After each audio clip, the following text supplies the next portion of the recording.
Hello, folks. It's October, and it's been way too long. Okay, I've been watching movies a lot, and I have not been doing enough movie reviews. But I'm gonna make it up to you now. Every day of October this year, sort of along the lines of what Cinemassacre's doing.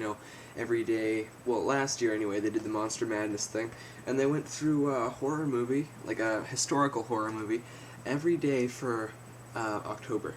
So, I'm not going to do a historical thing because, well, I'm historically challenged. And, because I don't have a lot of the older movies. I like the older movies, I've seen them on TV, but I don't happen to own them. I think the only ones I own are the Creature from the Black Lagoon movies. And I wanted to get some of the Wolfman movies, but anyhow, I'm going to be doing a movie review every day in October. And that doesn't necessarily mean I'm going to be doing them each day. I'm going to record a bunch today, and I'll put them up each day. I'm going to start with this stack. I've got like a bunch of other movies I still need to watch. I have like the 2 Sleepaway Camp movies. Like I said, I have the Creature from the Black Lagoon movies, which I got about a year ago. I just haven't gotten around to watching them. I think I have the 1970s Invasion of the Body Snatchers too, which was a great movie. I was really surprised. If you're just wondering what I'm doing when I look over there, I'm just looking at my pile of horror movies. So, yeah, okay, let's get started. Today, we are going to do Basket Case. Great movie. I didn't know what to expect when I first saw this. I was watching this at a friend's house.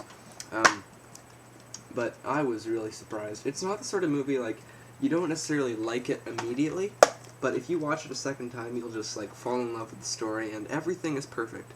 The effects are definitely cheesy. It's definitely a horror comedy, unintentionally. But if you listen to the commentary tracks, or the commentary track, you'll find that it is sort of intentional, in a way. It wasn't all completely intentional. I think at the time they were just sort of trying to get the movie finished. From the sound of the things, they had some difficulties with stuff, and I haven't watched the commentary in a little while, but if you watch the commentary, you'll definitely get some more inside info, and you'll find out that that a lot of the humor turns out to be intentional, and they sort of knew they were making a bad movie. But, Basket Case 2, I guess, fixed that. It's more of a remake than a sequel, like Evil Dead 2. So I haven't seen that, but I want to get it. So, anyhow, the plot revolves around these 2 Siamese twins, one who is deformed, like this, and there's another picture of him on the inside right here. His name is Belial, and he was separated from his twin when they were fairly young, and he did not want to be separated. And when they were separated, the parents really didn't care about him, so they just threw him away and thought that he was dead. And they got 2 veterinarians to do the operation, which was, well, they couldn't find anyone else to do it, and they were being jackasses about the whole thing, to put it lightly.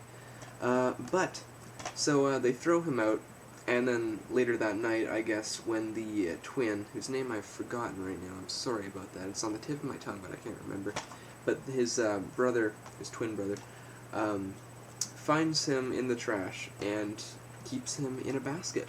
And this movie revolves around them when they're much older, and they have a telepathic power between one another, because they're brothers or something. I don't know, I have a brother, I don't have a telepathic power with him. I don't want to know what he's thinking, though.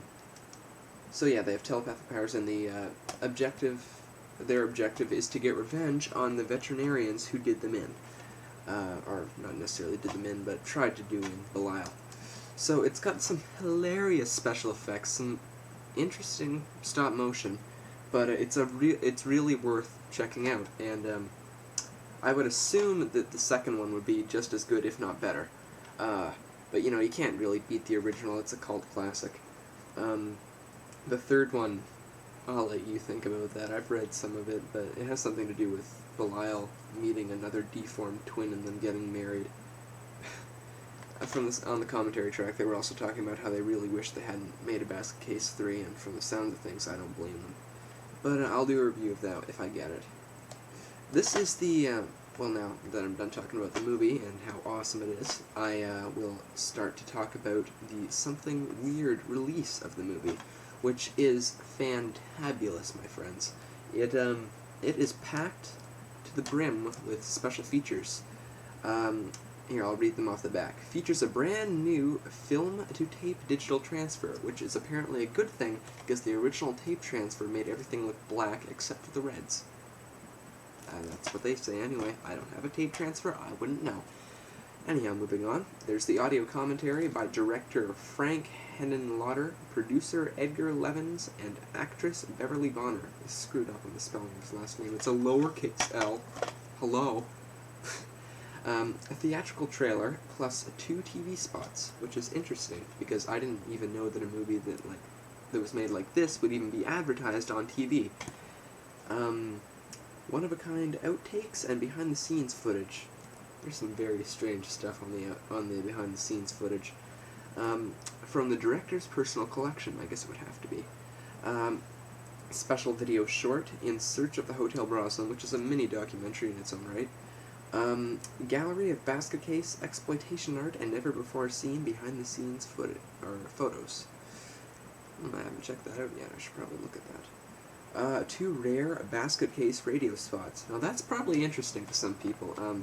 I know Driving Up the Dam 2008 might be interested in that, his YouTube channel. Yeah, you don't really find those things are sort of hard to come by because no one. I don't know.